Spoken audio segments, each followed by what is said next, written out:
Bismillahirrahmanirrahim. Assalamualaikum warahmatullahi wabarakatuh. Ini merupakan video tutorial untuk belajar dapat pendapatan besar. Tapi sebenarnya subtopiknya adalah belajar cara membuat pengiraan kelayakan LPPSA. Kenapa penting? Kenapa? Bila kita tahu buat pengiraan kelayakan LPPSA, barulah kita boleh capai the big why kita. Apakah big why kita? Kita masuk ke dalam industri ini antara sebabnya adalah untuk mendapat pendapatan. Kita banyak dengar cerita tentang konsultan-konsultan yang berjaya mendapat pendapatan yang besar. Apakah rahsia mereka? Rahsia mereka ialah mereka faham tugas asas konsultan pinjaman. Apakah itu tugas asas konsultan pinjaman? Ada 5. Pertama apa? Pertama, kita kena tahu cari calon peminjam LPPSA. Maksudnya apa? Orang-orang di luar sana yang layak untuk membuat pinjaman LPPSA. LPPSA ini adalah skim pinjaman untuk kaki tangan awam. Maksudnya, kita kena cari calon-calon di kalangan kaki tangan awam, kesatuan ataupun negeri, PBT, askar, polis dan semua yang layak lah. Kita kena tahu siapa yang layak. Jadi kita kena cari calon yang betul. Jangan bawa calon-calon pekerja swasta. Tak ada kena-mengena dengan kita buat masa ini. Pertama. Keduanya, bila dah jumpa calon-calon peminjam LPPSA ni, kita kena pandai bercerita. Kena terangkan kepada mereka LPPSA itu apa. Apakah itu MRTT? Apakah tujuh kegunaan LPPSA? Bagaimanakah strategi dan bagaimanakah proses peminjamannya? Jadi, sebelum bercerita, kita pun kena tahu ceritanya. Jadi, macam mana nak tahu cerita? Kena tonton video yang disediakan oleh IBS, modul 1 sampai modul 8. Cukuplah. Itu untuk kefahaman asas kita. Itu nombor 2. Yang ketiganya, bila kita dah cerita, ini taktik kan, ataupun kemahiran untuk pujuk mereka dapatkan slip gaji. Kalau betul caranya, senang sangat untuk dapat slip gaji. Kalau salah caranya, kita merayu-rayu pun tak dapat. Jadi, kita kena tahu cara untuk pujuk dapatkan slip gaji. Ada juga yang dah dapat slip gaji, tapi tak tahu nak buat pengiraan. Ini kita akan sentuh hari ini, cara nak buat pengiraan kelayakan. Bukan saja sekadar buat pengiraan kelayakan, tapi kita kena tahu buat analisa dan beri cadangan kepada calon peminjam ini. Apakah yang paling sesuai? Okey. Nak beli nilai banyak mana, nak beli rumah subsil ke, nak beli daripada pemaju, nak beli tanah dan buat rumah dan sebagainya. Jadi kita kena tahu buat pengiraan kelayakan. Dan akhir sekali, bila mereka dah tahu, mereka dah kasih slip gaji, mereka dah tahu kelayakan dan mereka dah pilih apakah tindakan mereka, kita bantu mereka untuk sama ada kalau mereka nak buat rumah, tolong mereka dapatkan booking. Itu sebabnya kalau kita bukan rent, kita dapatkan bantuan kawan-kawan rent yang lain untuk tolong prospek kita ni untuk beli rumah mula dengan bayar booking. Kalau dia nak buat renovation ataupun nak bina rumah atas tanah sendiri, kita kena cekkan kontraktor yang boleh kasih sebut harga dan mereka setuju dengan sebut harga tu. Okay? Kalau dia nak tebus loan bank di luar, kita kena dapatkan baki pinjaman dan juga uruskan untuk refinance gunakan LPPSA. Okey. Jadi, itulah tugas kita sebagai konsultan. Ada 5. Bila dah siap 5 perkara ni, kita pun bolehlah hantar submit kepada admin IBS. Untuk apa? Untuk uruskan proses selanjutnya. Isi borang, buat permohonan dan sebagainya sehinggalah lulus. Bila dah lulus, barulah muncul big why kita. Apa itu? Commission consultant. Banyak. Jadi, nak tak nak kalau kita nak dapatkan commission consultant, kita perlulah tahu tugas kita yang 5 ini. Jadi, kalau contohnya, cari calon pun tak pandai, cerita pasal LPPSA pun tak pandai, nak pujuk dapatkan slip gaji pun tak tahu, nak buat pengiraan pun tak tahu, nak bantu kiranya pelanggan dapat buat booking pun tak berapa tahu, maka susahlah kita nak bermimpi dapat commission consultant kita. Okey? Itu yang saya nak highlight. Okey, jadi hari ini saya nak ceritakan tentang bagaimanakah untuk buat pengiraan. Pertama, kita perlu ada user account di laman web LPPSA. Walaupun kita bukan penjawat awam, kita boleh daftar sebagai user. Macam mana nak buat tu? Mula-mula pergilah ke laman web lppsa.gov.my. Di situ ada di atas tu.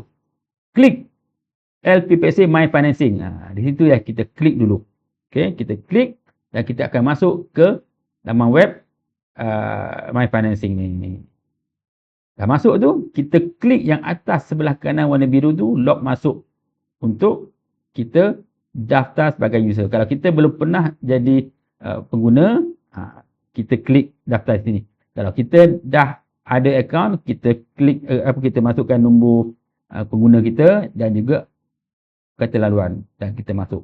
Jadi untuk yang pertama kali yang tak pernah ada user account, klik daftar di sini dan sistem akan tanya beberapa soalan mudah, nama, IC, email dan nombor telefon. Just isi je. Kan takkan tak tahu kan maklumat itu. Jadi bila dah isi, maka dia akan tanya sila beri kata laluan. Secara automatik kita punya user ID pengguna adalah kita punya IC. Tapi kita kena letak kata laluan.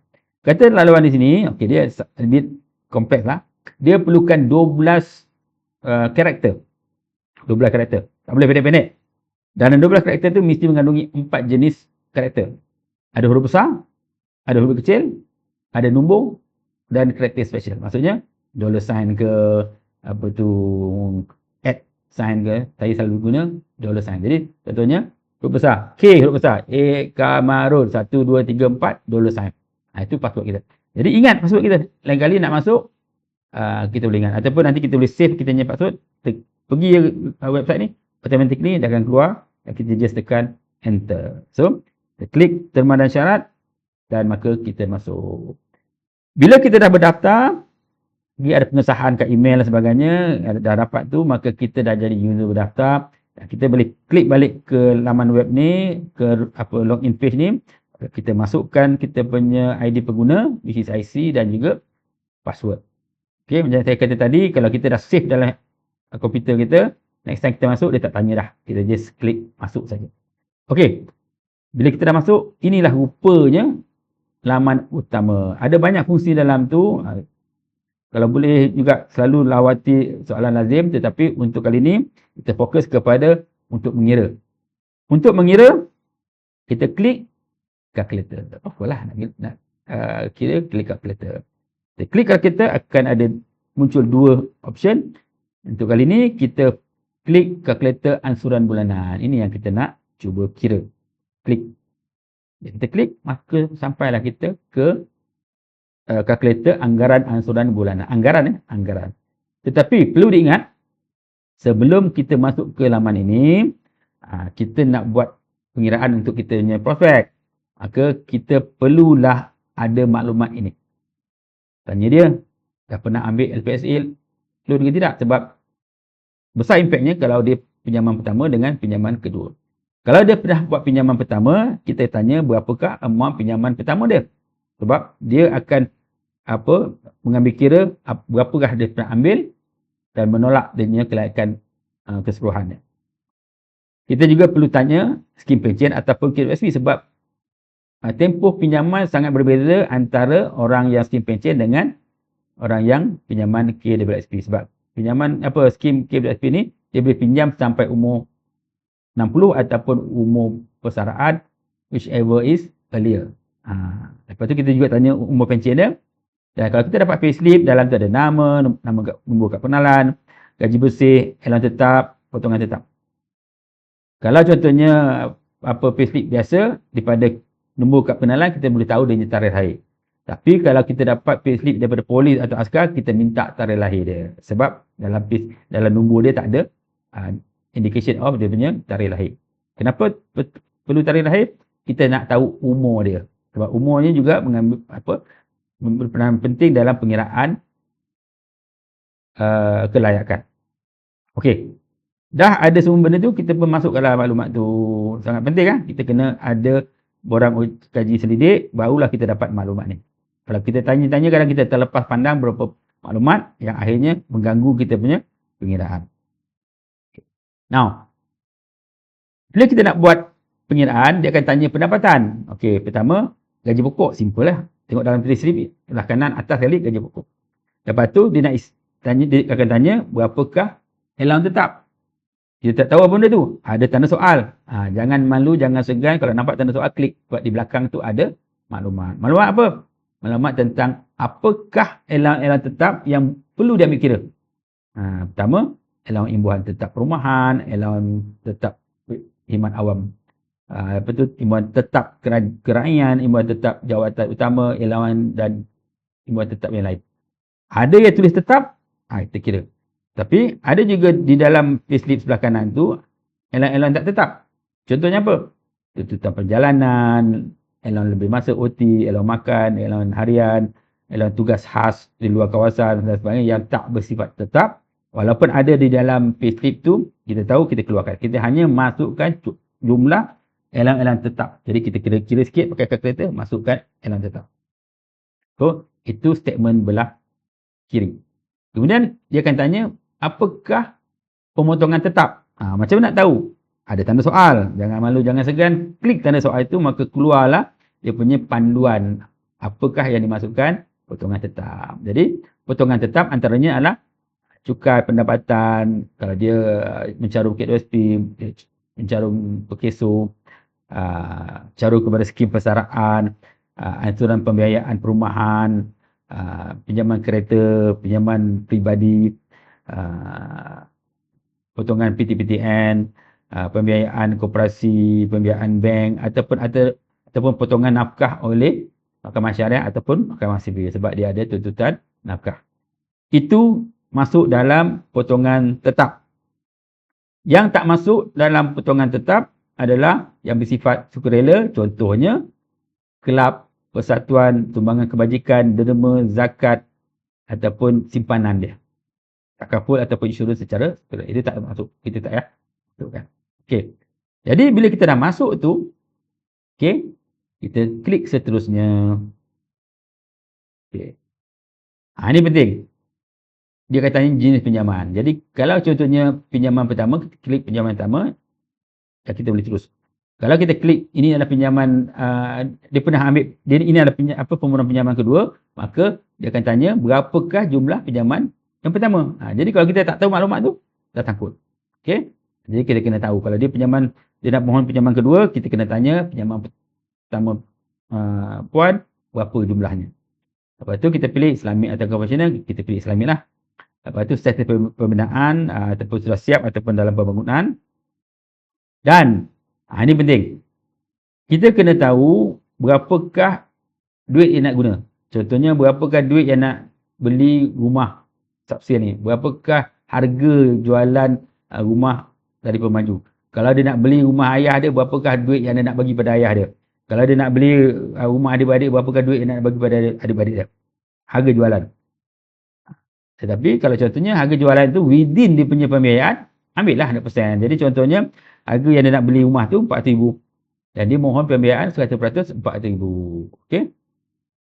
Pertama. Kedua, kena isi berapakah tempoh terma bayaran. Itu juga kita kena tahu. Kalau contohnya dia skim pencen, dia boleh bayar sampai umur 90 tahun. Tapi kalau KWSP, dia kena limitkan sehingga umur pencen ataupun umur 60 tahun. Okey. So, itu kita isi. Bila dah isi, okey, ini yang kita kena tahu. Tempoh pinjaman bagi penjawat awam di bawah skim KWSP. Dia punya limit sama je. Tetapi kalau di KWSP, dia kena sampai ke umur tamat perkhidmatan ataupun pencen mana-mana yang dahulu. Okey. Jadi, secara ringkasnya, kalau dia skim pencen, kalau dia nak maksimal, dia kena mula pinjam umur 25. Kalau tidak, tak dapatlah 35 tahun tu. Alright? So, ini yang sangat-sangat penting kita nak tahu perbezaan antara skim pencen dengan skim KWS. Okay. Lepas tu, dia akan pergi ke satu lagi page untuk kita pilih penyediaan perlindungan MRTT. Ada 8 syarikat di situ. Ini memang wajib. Kita tak boleh mengelak. Okey, kena wajib. Ada 8 tapi kita hanya boleh pilih 5 panel takaful yang ada perjanjian dengan IBS. Apakah 5 syarikat itu? Macam mana kita nak tahu? Kita pergi ke portal Agent Plus tu, kita pergi ke produk, kita akan nampak lah 5 syarikat yang mana menjadi panel MRTT IBS. Jadi kalau kita nak pilih antara 5 ini saja. Saya gunakan Etika Takaful secara default lah. Okey. Now, lepas dah kita pilih tu sampai jadi biru, kita kata faham, kita klik seterusnya, lepas tu dia tanya lagi, okey, pemberitahuan, kita pun klik faham, maka keluarlah dia punya keputusan kelayakan. Okey. Dia akan kira kalau rumah ni berapakah LTSO. LTSO adalah perlindungan untuk rumah tu. Kalau terbakar sebagainya, dia akan bagi ganti rugi. MRTT adalah perlindungan peminjam. Kalau peminjam meninggal, hutang itu akan dilangsaikan. Lepas tu berapakah amount campur-campur tu dan berapakah bulanan, berapakah bayaran. Jadi inilah yang kita boleh screenshot hantar kepada prospek kita. Layak tak layak. Tetapi ada juga yang tak layak. Okey. Kenapa? Ini dia lulus lah. Berapa bulanan dia, berapa bulan, dah campur-campur semua, berapakah adanya pinjaman, berapakah dia punya pembiayaan. Maksudnya, dia pinjam nak beli rumah 300,000, campur MRTT, LTSO sebagainya, dia jadi 370. Jadi, 370 lah itu pinjaman dia dan bayaran dia bulanan berdasarkan 370,000 itu. Ada juga yang tak layak, kita kena scroll, ada kalau tak layak tak sebab apa? Jumlah yang dipohon melebihi daripada kelayakan dia. Ataupun jumlah ansuran itu lebih tinggi daripada kadar yang dibenarkan dalam gaji sebab dia ada banyak potongan. Ataupun tempoh pinjaman dia tidak mencukupi sebab dia skim KWSP. Okey? Itu dia. Jadi, bila tak layak, kita boleh patah balik. Ataupun pelanggan kata, saya nak pinjam lebih sikit, boleh tak? Saya nak pinjam kurang sikit, kira berapa? Saya nak pinjam panjang sikit, boleh? Saya nak pinjam pendek sikit, boleh? Kita boleh bosan balik, kita isi dia maklumat, dia kira. Jadi, dia akan keluarkan pengiraan yang berbeza ikut apa yang kita input, berapa nak pinjam, berapa tahun dan sebagainya. Kalau tak layak, kita keputusan. Kalau layak, kita boleh adjust mana nak lebih atau nak kurang, as long as within kelayakan yang dinyatakan. Okey? Mudah sebenarnya. Okey. Jadi sangat penting, sebagai konsultan, kita kena tahu buat pengiraan kelayakan. Kalau tidak, tak boleh. Tapi dalam masa sama, kita juga kena tahulah cara cari calon peminjam FSA, cara nak bercerita, cara nak pujuk dapat slip gaji. Lepas tu bila dah tahu dia punya kelayakan, kita tahu macam mana nak bantu dia sampai buat booking. Okey? Sebelum saya akhiri video ini, saya nak beritahu. Kalau kita nak bermimpi berapa pendapatan kita, kita kena tahu macam mana pengiraan komisen kita. Simple saja. Apa dia? Kalau kita dapat close satu kes pinjaman LPPSA, di dalam tu ada yuran MRTT, sebagai konsultan, you all akan dapat 5%. Contohnya, kalau 50,000 dapat 5%, dapatlah berapa? Okey. 2,500. Kalau 100,000, kita dapat 5,000. Pertama. Keduanya, setiap pinjaman juga ada legal fee pinjaman perumahan. Di situ, kalau contohnya lawyer charge 10,000, kita dapat 4,000 ringgit. Itu LPSA. Dalam masa sama, kita boleh menawarkan pinjaman peribadi. Okay, kalau contohnya dia ambil pinjaman peribadi daripada iTrust, maka kita akan dapat 5% daripada amount pinjaman peribadi tersebut. Kalau contohnya dia buat refinancing ataupun pinjaman peribadi daripada Co-op Bank Pertama, kita dapat 1% daripada amount pinjaman. Jadi ada 4 sumber pendapatan. Kita sebagai konsultan, kita kena tahu. Okey? Dan ini contohnya satu kes, orang lelaki umur 45 tahun, gaji RM6,000, dia beli rumah 300,000, kita semak dengan MRTT dia 120,000. Okey. Lepas tu kos perkhidmatan lawyer dia 12,000. Sebab pelanggan dia ambil pinjaman 432,000. Dia ada kenalah bayar berapa ribu sebulan kan. Jadi dalam masa sama kita juga dapat pujuk pelanggan tu ambil pinjaman peribadi sebab dia nak masuk rumah baru. Nak pakai duit, nak buat hibah rumah. Jadi kita pun uruskan dan dia lulus melalui iTrust 50,000. Jadi berapakah komisen yang konsultan dapat? Dari MRTT tadi 5% dapat RM6,000. 40% daripada legal fee tadi kita dapat RM4,800. 5% daripada pinjaman berbeza dapat 2,000 tengah. Campur-campur satu kes 13,300. Jadi inilah para konsultan semua, kita kena tahu tugas kita 5 perkara itu fahami, okey, sangat penting. Dan saya buat ini untuk memudahkan saya buat webinar di mana bila dengan kita buat webinar ni, kalau tuan-tuan semua bawa masuk prospek ke webinar, maka mudahlah kita dapat calon peminjam LPC. Kalau yang masuk tu, for sure lah dia memang nak tahu nak buat pinjaman. Jadi melalui webinar ini, ajak ramai-ramai dan saya boleh sediakan link jemputan. Okay. Kemudian bila dia masuk, peluang saya bercerita tentang FSA. Jadi saya tukang cerita, mereka lebih faham dan mereka lebih terbuka. Dan dalam sesi itu juga, saya akan pujuk mereka kalau nak kami tolong bagi slip gaji. Jadi saya akan pujuk, jadi mereka akan masuk ke slot khidmat nasihat dan akan mengatakan slip gaji dan you all boleh tolong kirakan. Okey. Lepas tu, kalau mereka dah setuju, mereka boleh buat booking. Jadi kepada konsultan yang tak berapa tahu, boleh hubungi leader ataupun saya untuk bantu sediakan analisa cadangan sampai jadi. Okey. Ini optional. Kalau nak cuba boleh. Tapi kalau kita dapat ajak ramai orang masuk ke webinar, mereka ini akan lebih terbuka, lebih faham dan lebih senang kita nak pujuk mereka bagi payslip dan juga mengambil tindakan yang sewajar. Okey, itu saja.